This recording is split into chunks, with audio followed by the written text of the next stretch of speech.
Senador Jorge Viana, muito boa noite. Boa noite. Tudo bem com o senhor? Eu não sei se é melhor eu que tenho sofrido com a coisa do Botafogo, melhor falar do meu sofrimento como botafoguense do que de algumas partes da política criana, que também é um sofrimento danado. Levando pancada ali e agressões acolá, mas a gente separa isso e segue trabalhando, porque o importante é a gente cumprir bem esse mandato. E eu tenho tantas missões a cumprir que eu não posso perder tempo com provocações ou com algumas questões que eu acho que são bem menores, né? Mesmo que sejam agressões. Às vezes, né, eu pratico uma coisa que, para o bom cristão, eu acho que é uma coisa boa. É melhor a gente sofrer uma injustiça do que a gente praticar uma injustiça. Senador, eu quero tratar deste tema que talvez seja um dos mais relevantes do seu mandato. O senhor, como relator desse projeto no Senado, o senhor realizou hoje e vai realizar amanhã mais 2 debates sobre o novo Código Florestal brasileiro com diversos setores da sociedade acriana. Senador, no Gazeta e Manchete, o Gerson Rondon já lhe fez uma pergunta se existe um código ideal. A proposta do deputado Aldo Rebelo na Câmara teve uma repercussão grandiosa, mas no Senado já começam a aparecer as mudanças, os penduricalhos que são as emendas. Eu lhe pergunto, senador, onde é que o código mais avançou durante todos esses debates e onde ele ainda pode avançar? Olha, eu acho primeiro a gente tem que registrar que o Brasil é uma referência hoje de país que tem uma boa legislação ambiental. Começa pela Constituição. A Constituição brasileira fala que floresta é um bem comum. Fala que é obrigação de todos conservar nossos recursos naturais, cuidar das nossas águas, dos solos, da nossa floresta, da nossa biodiversidade. Isso é um avanço. O mundo inteiro hoje, da Alemanha, França, Japão, os países vizinhos nossos aqui, estão todos eles tentando recuperar parte da floresta que perdeu. E o Brasil está querendo conservar as suas florestas e trazer de volta uma parte que perdeu em algumas áreas. Então eu acho que isso é importante. Agora, eu sou bem realista. Eu acho que um código ótimo não vai dar para fazer. Porque envolve muitos interesses, tem uma disputa muito grande, são muitos conflitos. Mas um bom código eu acredito. E a matéria que saiu da Câmara, em alguns aspectos, ela é ruim. Veja bem, ela teve 410 votos no texto básico. Mas quando foi a emenda 164, que flexibiliza, que permite, inclusive... Os estados fazerem as suas próprias regularizações. Não só os estados, mas ela de alguma maneira anistia, ela cria alguns procedimentos que fragiliza a proteção do meio ambiente, ela dividiu a Câmara. Se tivesse tido mais 50 deputados votando por um lado, 40 e poucos, a emenda 64 teria sido derrotada. Foi então, 273 a 182. Então, porque o PMDB usou como moeda de troca a emenda 64. Teve uma disputa ali já, me parece que a próxima eleição da Câmara já entrou na disputa. Então, no fundo, o Código hoje tinha 69 artigos, 50 e poucos artigos estão resolvidos. Então todo mundo vota nesses artigos. Está resolvido. O problema é que tem alguns artigos no Código que são de mérito importante. Se a gente errar na confecção dele, na aprovação dele, ou vai tudo para os tribunais, que é muito ruim para o produtor, e o texto da Câmara hoje, eu acho que é ruim por esse aspecto. Muito das questões que eles pensam que está resolvido, elas vão parar nos tribunais. Então o Senado tem que dar uma segurança jurídica nisso. E eu te digo assim, pode não dar para fazer um código ótimo, mas é possível. Eu tenho feito um trabalho junto com o senador Luiz Henrique, ele abriu mão da disputa de pôr os estados legislando concorrentemente, tem colaborado, ele que está tratando agora, ele é o relator por enquanto, eu serei mais à frente, mas já estou trabalhando e eu acho que um código bom é possível.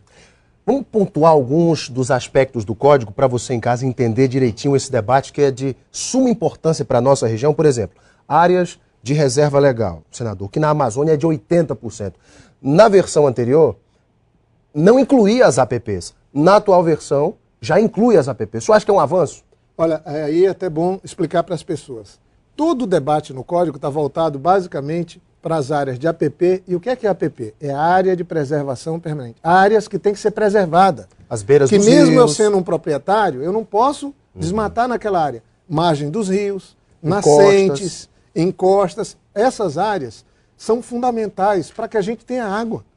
Para que quem quer criar possa ter água para criar. Para evitar danos ambientais, desmoronamentos, desbarrancamentos. Aqui no Acre é um município longe do outro, mas imagina São Paulo. Se um lugarzinho usam a água de um jeito, o outro de outro jeito, veja o Rio Tietê, o Rio Pinheiro, são esgotos correndo a céu aberto. Claramente o rio inteiro, naquela parte que já chega já mais próximo ali de São Paulo. Então, durante esses anos, o Brasil avançou em cima dessas áreas que deveriam ser preservadas, em vários biomas, nas diferentes regiões, e mais lá no sul do que aqui, eu diria. E a outra parte é a reserva legal. Reserva legal é a área de cobertura vegetal, né, nativa, que você tem que deixar dentro das propriedades. Na região sul do país, 20% das propriedades. Na região dos cerrados, 35%, principalmente no cerrado da parte amazônica. E aqui na Amazônia, 80%.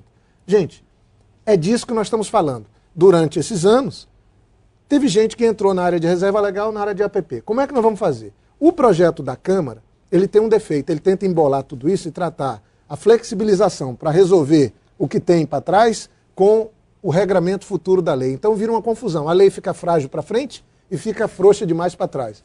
Eu apresentei uma proposta, o senador Luiz Henrique incorporou, de fazer uma mudança na estrutura da lei. E como seria, senador? A estrutura da lei funcionaria da seguinte maneira, fica até mais claro, mais transparente, para o Ministério Público, para as pessoas do Judiciário, para a sociedade poder ver. A gente chamar de disposições transitórias, aqueles artigos, incisos, parágrafos que vão tratar do passado, desse problema que a gente acumulou nesses últimos anos.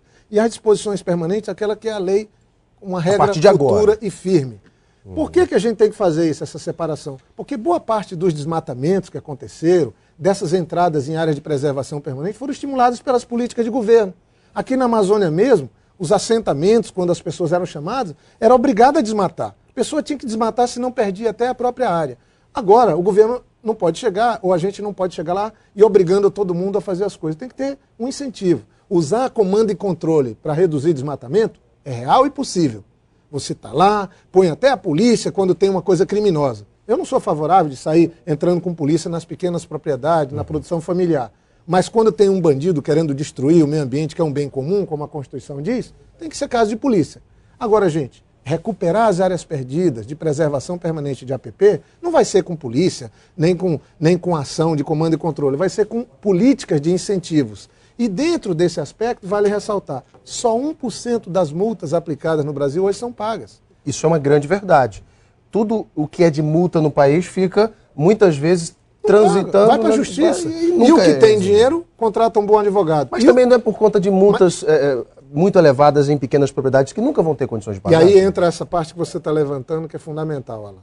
Eu acho criminoso quase, estou usando quase, porque eu não queria fazer uma acusação aqui leviana, mas você chegar num ribeirinho, num extrativista, numa pessoa que põe o seu roçado para sobreviver, a subsistência dele, e você aplica uma multa que é muitas vezes maior do que tudo que ele tem na vida, essa pessoa que é honesta, essa pessoa que não gosta de ter dívida, essa pessoa fica abalada.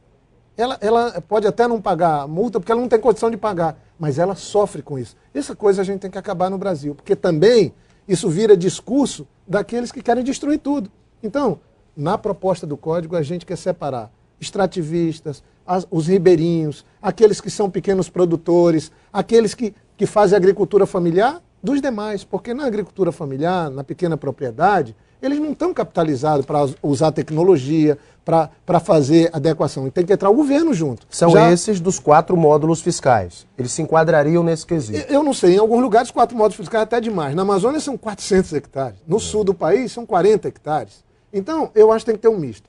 Nós agora no Senado estamos caracterizando como produção familiar. Quer dizer, as pessoas que vivem daquela área, que às vezes tem até um funcionário ou outro, mas é para viver dali, da subsistência e ajudar na produção, essas pessoas têm que ter um tratamento diferenciado. E a lei tem que tratar os diferentes de forma diferente, senão é uma lei injusta. Eu vou dar uma paradinha para o intervalo, nós temos mais temas para abordar com o senador Jorge Viana, além, é claro, de todo o panorama político que a gente vai abordar também nesse bate-papo. No nosso Gazeta Entrevista é um minutinho só, eu espero você. Até já.